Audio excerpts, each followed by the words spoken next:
আসসালামু আলাইকুম এভরিওয়ান। কি অবস্থা সবার, কেমন আছেন সবাই? আই হোপ সবাই ভালো আছেন, সুস্থ আছেন, যে যেখানে আছেন। আমরাও ভালো আছি আলহামদুলিল্লাহ। অনেক দিনের জন্য ইউটিউব থেকে একটু ছুটি নিয়েছিলাম, আর বেশ কিছুদিন হয়ে গেছে আমি ভিডিও দিতে পারিনি। তো আজকে আমি ঈদের ব্লগটা আপনাদের সাথে শেয়ার করব। আসলে বাড়ি থেকে এসেছি, অনেক দিন হয়েছে, ঢাকায় এসেছি। তারপরও কেন যেন আলসেমির কারণে আর ভিডিও দেওয়া হচ্ছিল না। অনেক আপুরাই কমেন্ট করেছেন যে আপু কি হয়েছে, তুমি সুস্থ আছো কি না। তো সব কিছু মিলিয়ে আসলে সুস্থই আছি আলহামদুলিল্লাহ, কিন্তু ভিডিও দেওয়ার যে একটা ইচ্ছে থাকা দরকার সেটা আর ছিল না, এই কারণে আর ভিডিও দেওয়া হয়নি। তো ভাবলাম অনেক দিন তো হয়ে গেল, ঈদের ভিডিওটা আমি আসলে দিতে পারিনি। তো যাই হোক, আমি যেদিন গ্রামে রওনা করেছিলাম 7 তারিখে আমি গ্রামে গিয়েছি, ওই দিনকার ভিডিও ছিল এটা। তো বাড়িতে গিয়ে তেমন একটা ভিডিও করা হয় নাই, যতটুকু যা পেরেছি ওইটুকুই আর কি ভিডিও করেছি, আর আপনাদের সাথেও শেয়ার করছি। তো এই তো আমি বাসে গিয়েছিলাম যাওয়ার দিন, আসার দিনও বাসে এসেছি। তো বাস জার্নিটা এখন ভালোই লাগে, যেহেতু পদ্মা ব্রিজ হয়ে গেছে, খুব একটা বেশি সময় লাগে না বরিশালে যেতে। এই জন্য বাস জার্নিটা মোটামুটি এখন ভালোই লাগে। তো আমরা তো বাসে গিয়েছিলাম। এবার আমরা টিকিট কেটেছিলাম বিকেলের দিকে, মানে বিকেলের সময় আর কি বাসে উঠেছিলাম, আর বাড়িতে পৌঁছতে পৌঁছতে আমাদের রাত হয়ে গিয়েছিল অনেকটাই। আসলে সকালের দিকে টিকিট পাইনি, আর পিছনের দিকে টিকিট ছিল, এর জন্য আর বাসে সকালের মানে টিকিটটা কাটা হয়নি, বিকেলে কেটেছি। আর এই তো আমরা এখন বাস থেকে নেমে বরিশালে আর কি আমাদের গাড়িতে উঠেছি। আর সবেদা কিনেছিলাম, বাস যেখানে আর কি 20 মিনিটের জন্য থেমেছিল, ব্রেক দিয়েছিল, ওখান থেকে সবেদা কিনেছি। তো এই সবেদা ফলটা না বাচ্চারা তেমন একটা খায়নি, তো ওরা চিনছিল না। তো বললাম যে এটা সবেদা, অনেকে সফেদাও বলে, আবার অনেক নামেও চিনতে পারে। তো আমরা আমাদের বরিশালের এদিকে সবেদাই বলি। তো এক এক জায়গায় এক এক রকম নামে আর কি চিনে। তো যাই হোক, আমরা বাড়িতে চলে আসছি, আর বাড়িটা একদম পুরো ফাঁকা ছিল। বাড়িতে আমরাই প্রথমে এসেছি, মানে এবার আমাদের ঈদে সবাই এসেছে বাড়িতে, কিন্তু আমরাই সবার আগে গিয়েছিলাম। আবার বাড়ি থেকেও মানে বাসায় এসেছি, ঢাকায় ব্যাক করেছি সবার লাস্টে। তো বেশ অনেকটা সময় এবার বাড়িতে ছিলাম, প্রায় 20-22 দিনের একটা ব্রেক নিয়েছি। বাচ্চাদেরও স্কুল বন্ধ, তো ভাবলাম এই সুযোগে একটু বাড়িতে বেশি দিন থেকেই যাই। আর কোভিডের মধ্যে একবার মানে 2 মাস থেকে ছিলাম, এইবার আর কি অনেক দিন ছিলাম, 20-22 দিনের একটা লম্বা ছুটি কাটিয়েছি। বাড়িতে তো সেরকমভাবে কোনো লোক থাকে না, আমার দেবর, শ্বশুর শাশুড়ি আর দেবরের ওয়াইফ, 2 বাচ্চা। তো বাড়িতে একদম নিরিবিলি ছিল, পুরো ফাঁকা, দোতলা তো পুরোই ফাঁকা ছিল। তো আমি এসে আবার এসিটা অন করে দিলাম, 2 রুমের এসি অন করে রেখেছি। আর বাড়িতে না প্রচুর গরম, দোতলায় খুব বেশি গরম লাগে নিচতলার তুলনায়। যেহেতু উপরে ছাদ, তো ছাদের একটা গরম আছে, ওইটা কিন্তু একদম পুরো মানে দোতলাতেই একদম পুরো গরম। তো রুমে ঢুকে আমি আগে এসিগুলো অন করে দিলাম, যাতে একটু মানে ঠান্ডা হয় রুমগুলো। আর প্রচণ্ড গরম বাড়িতে, এক তো গরম, আবার লোডশেডিংও হয়েছে প্রচুর। তো গরমে একদম খুব খারাপ অবস্থা হয়ে গিয়েছিল আমাদের। আর এই তো এটা ছিল তারপর দিন, তারপর দিন না একদিন পরে হয়তো বা আমি ভিডিও করেছিলাম। তো টুকটাক আর কি যেখান থেকে যতটুকু পেরেছি ক্লিপ নিয়েছি। তো সকালে নাস্তা করলাম সবাই মিলে একত্রে, রুটি ভাজি ডিম এগুলো নিয়ে সকালে একদম উপরে বসে বাচ্চাদেরকেও খাইয়ে দিয়েছি, আর আমিও খেয়ে নিয়েছিলাম। আর এই তো গাছ থেকে একদম কলার থোড় সহ পেড়ে নিয়ে আসছে, আর কলার 2-1টা কলা আর কি পাখিতে খেয়ে ফেলছে। তো এর জন্য এটা পুরোটাই নিয়ে আসছে, আর এটা রেখে দিলে হয়তো বা কয়েকদিনের মধ্যে পেকেও যাবে। আর যেহেতু ঝড় হয়েছে কিছুদিন আগেই, ঝড়ে কিন্তু অনেক ক্ষতি হয়েছে এবার আমাদের বাড়িতে, মানে গাছপালা অনেক ভেঙেছে। তারপর ও যে উঠান ছিল, উঠানেও পুরো কাদা টাদা, অবস্থা খুব খারাপ হয়ে গিয়েছিল। তো উঠানের অবস্থা এখনও খারাপ, সেরকমভাবে মানে গোছানো হয়নি বা পরিষ্কার পরিচ্ছন্ন করা হয়নি। তো যেহেতু একটু পরপরই মানে 2 দিন পরপরই বৃষ্টি হচ্ছে, এই জন্য তেমন একটা পরিষ্কার করা হয়নি। তো এবার কিন্তু বন্যায় অনেক ক্ষতি হয়েছে আমাদের এলাকায়, পানি তো উঠেছিল অনেক, আর পানির কারণে কিন্তু মানে বেশিরভাগ মাছই চলে গেছে, পুকুরে যে মাছ ছিল। আর গাছও অনেক ভেঙে গেছে, সুপারি গাছ অনেক বেশি ভেঙেছে। তো যাই হোক, এটা ঈদের দিন সকালবেলায় তো বাবা ছেলে মিলে নামাজে যাচ্ছে। তো আমি উপর থেকে একটু ভিডিও করেছিলাম, এত তাড়াহুড়ো করে আদিয়ানকে রেডি করে দিয়েছি, মানে ওকে একবার নিতে যাচ্ছিল না, ঘুমিয়েছিল। পরে ভাবলাম যে না, ওকেও পাঠাই। তো তো পরে এই তো বাপ ছেলে মিলে নামাজে যাচ্ছে, আর আমার বড় ছেলে আগেই চলে গেছে ওর কাজিনদের সাথে। তো বাসায় যারা পুরুষরা ছিল সবাই তো নামাজে চলে গিয়েছে, আর আমরা মহিলারাও বসে নেই, কাজে লেগে পড়েছি। সকালে উঠেই এই যে সেমাই রান্না করছি, তারপর খিচুড়ি রান্না করব অল্প একটু, মানে খিচুড়ি সবাই খাবে না, ভাত খাবে, তারপর এর মধ্যে আবার খিচুড়িও রান্না করব অল্প একটু। আমার হাজব্যান্ড আবার ভাত খেতে চায় না খুব একটা বেশি, তো ওর জন্য একটু খিচুড়ি রান্না করছি, প্রেশার কুকারেই বসিয়ে দিচ্ছি, আর যদি কেউ খায় তো খাবে। আর সেমাই রান্না করে নিচ্ছি, আর বাইরে সবাই মিলে পেঁয়াজ টেয়াজ এগুলো কাটাকাটি করছে। তো অনেক মানুষ তো এক একজন এক একটা কাজ করে নিচ্ছে সবাই হাতে হাতে। তো বাইরে আর কি পেঁয়াজ রসুন আদা যেগুলো লাগবে সেগুলো আর কি আমরা সবাই মিলে ননদ ভাবিরা মিলে করে নিচ্ছি। তো আমি খিচুড়ি আর সেমাই রান্নাটা করে তারপর বাচ্চাদেরকে একটু রেডি করিয়ে দিব। আমার ছোট মেয়ে ঘুরঘুর করছে আমার পিছনে একটু সাজিয়ে দেওয়ার জন্য, তো ওকে একটু রেডি করিয়ে দিব।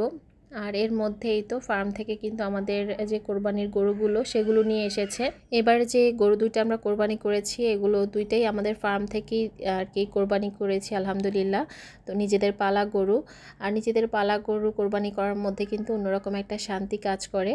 তো এই কালো গরুটা এত বেশি মানে দুষ্ট প্রকৃতির ছিল যে এটাকে ভিতরে আনাই যাচ্ছিল না, বাড়ির ভিতরে মানে বাড়ির ভিতরে আসতে চাচ্ছিল না। তো আমরা তো আগে দেখিনি, এই যেদিন ঈদ সেদিন আবার সকালবেলা আর কি আমাদেরকে দেখানোর জন্য গরু দুইটা বাড়িতে নিয়ে আসছে। তো এই তো আমি আমার দেবরকে দিয়েছিলাম, ছোট্ট একটা দেবর আছে আমার, ওকে বললাম যে একটু ভিডিও করে এনে দাও আমাকে। তো এই তো আমরা যারা মহিলারা আছি সবাই বাড়ির সামনে দাঁড়িয়ে একটু গরুগুলো দেখছিলাম। তো লাল যে গরুটা দেখতে পাচ্ছেন এটা হচ্ছে আমার হাজব্যান্ড দিয়েছে, কোরবানি করেছে আলহামদুলিল্লাহ। আর কালো গরুটা হচ্ছে আমার দেবর দিয়েছে, ছোট দেবর। আর একটা খাসিও আমাদের ফার্ম থেকে কোরবানি করা হয়েছে। তো এবার দুইটা গরু আর একটা খাসি আর কি আমরা কোরবানি করেছি আলহামদুলিল্লাহ। এই তো আমাদেরকে দেখানোর জন্য এনেছিল, আবার এখন নিয়ে যাবে, নিয়ে তারপর তো আল্লাহর নামে আর কি কোরবানি করবে। তো এই তো এখানে সবাই মিলে আমরা দেখছিলাম, মানে গরুগুলো ভালোই লাগছিল, নিজেদের ফার্মের গরু আগে দেখা হয়নি, ছবিতে দেখেছি, তো বাস্তবে দেখতে কিন্তু ভালো লাগে ছবির থেকে। আর এর মধ্যে কিন্তু সেমাই রান্না হয়ে গেছে, একের পর এক লোক আসছে বাড়িতে আর সেমাই দেওয়া হচ্ছে। তো ওরকমভাবে কিন্তু আর ভিডিও করতে পারিনি। আর গরুগুলো যেখানে কোরবানি করেছে ওখানে তো আর আমরা মহিলারা যেতে পারিনি, আমাদের বাড়ি থেকে একটু দূরে কোরবানি করেছে। তো এখানে আর কি কোরবানির জন্য সবগুলোই প্রস্তুত করা হচ্ছে, দুইটা অলরেডি কোরবানি করে ফেলেছে। আর এই তো এই লাস্টে এই লাল গরুটা আর কি কোরবানি করবে। তো এইগুলো আমি আর পুরো ভিডিও ক্লিপ রাখিনি, অনেক কিছুই ভিডিও করেছিল, আমি সবগুলো রাখিনি। তো গরু কাটার পরে যে মাংস টাংস কাটা হবে সেগুলো কিন্তু মানে কাটার জন্য অনেক লোক এসে হাজির হয়েছে। আমরা প্রায় 28 জন না যেন 30 জন মিলে আর কি এই দুইটা গরু আর একটা ছাগল কেটেছে। তো অনেক অনেক মানুষের দরকার হয় না, তারপরও মানে সবাই শখ করে আসে কাটার জন্য। তো পরে দুইটা গরু কাটার জন্য আসলে এত লোক লাগে না, তারপরও আর কি সবার আনন্দের জন্যই কিন্তু মানে এতগুলো লোক দিয়ে গরু টরু কাটানো হয়, প্রত্যেকবারই এরকম হয়। তো এবার নাকি 28 জন মিলে মানে দুইটা গরু আর একটা ছাগল কেটেছে। তো যাই হোক, কোরবানির যে আসল মোটিভটা থাকে পাড়া প্রতিবেশী আত্মীয় স্বজন যারা গরিবরা আছে তাদেরকে মানে গরুর মাংস ভালো মতো আর কি পৌঁছে দেওয়া, সেই কাজটা কিন্তু ছেলেরাই করে, পুরুষরাই করে সব সময়। তো ওরা কিন্তু এটাই করছে সকাল থেকে একদম বিকেল পর্যন্ত, কিন্তু এই যে গরু কাটাকাটি তারপর সেখানে মানুষজনকে যাদেরকে দেওয়া ভাগ বন্টন করা সব কিছু কিন্তু ছেলেরাই করে। কোরবানি ঈদের সময় কিন্তু ছেলে মেয়ে উভয়ই একদম সুন্দর মতো সমানভাবে কাজ করে, পুরুষরাও যেভাবে কাজ করে সেভাবে কিন্তু মহিলারাও করে। তো যাই হোক, আলবিনাকে একটু সাজিয়ে দিয়েছিলাম, আর পাশে হচ্ছে আমার বড় ভাবি আর কি রাতের বেলায় দুইটা পুডিং বানিয়েছিল, তো সেখান থেকে পুডিং আমাকে দিয়ে গেছে বাচ্চাদেরকে খাওয়ানোর জন্য। তো ওকে সাজাচ্ছি আর পাশাপাশি হচ্ছে পুডিং খেয়ে নিলাম। তো যাই হোক, পুডিংটা কিন্তু অনেক বেশি মজার হয়েছিল, ভাবিকে ওই দিনও বলেছি খাওয়ার পরে, আজকেও বলে দিচ্ছি ভিডিওতে, পুডিংটা আসলে অনেক বেশি টেস্টি হয়েছিল। আর এখানেই তো গরুর বট তারপর কলিজা এগুলো সব নিয়ে আসছে বাড়ির ভিতরে, সেগুলো হচ্ছে মা চাচিরা যারা আছেন সবাই মিলে পরিষ্কার পরিচ্ছন্ন করছে। আর গরুর কলিজাটা তো এখন রান্না করব, তো এর জন্য কলিজাগুলো ধুয়ে নিচ্ছে, আর ধুয়ে আর কি ছোটো ছোটো পিস করে কেটে নিচ্ছে। তো পুরুষরা যেমনভাবে কাজ করছে গরুর ভাগাভাগির কাজ, মানে সবাইকে বিলিয়ে দেওয়ার মতো কাজ, সেগুলো করছে। আর মহিলারা কিন্তু বসে নেই, তারাও কিন্তু কাজ করছে, রান্নাবান্না এগুলো সব করে নিচ্ছে। আর যেদিন কোরবানি করা হয় ওই দিনই কিন্তু মানে গোস্তটা একটু বেশি রান্না করা হয়, সবাই যেহেতু আছে সবাই একত্রে খাবে। তো মাটির চুলায় কিন্তু 3 চুলায় হরদম রান্না চলছে, আর এদিকে বাচ্চারা সবাই মিলে পুকুরে গোসল করছে। বাচ্চাদের আনন্দ এটাই, বাড়িতে আসলে পুকুরে গোসল করবে সবাই মিলে, এটাই কিন্তু অনেক বেশি আনন্দ হয়।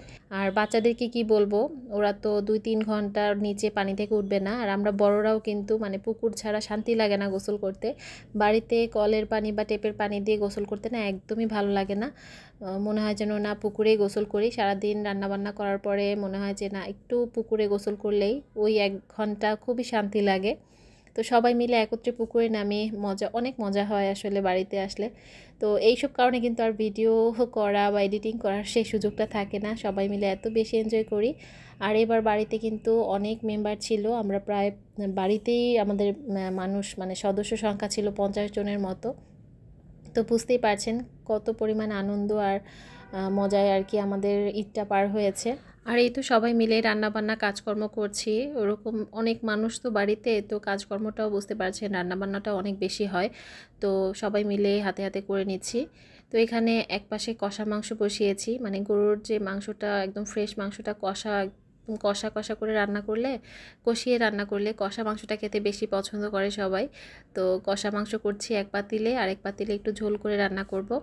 আরেকটা মাংস আলাদা করে রাখছি, ওইটা রাতে রুটি পিঠা মানে চালের রুটি বানিয়ে তারপর আর কি একটু ঝোল টাইপের গরুর মাংস দিয়ে আর কি চালের রুটিটা খাওয়া হবে। আর এই তো চুলার পাশে বসে রান্না করছি, আর যে মাংসটা কষিয়ে রাখছি সেটা কিন্তু আমরাই চুলার পাশে বসে মহিলারা খেয়ে নিচ্ছি।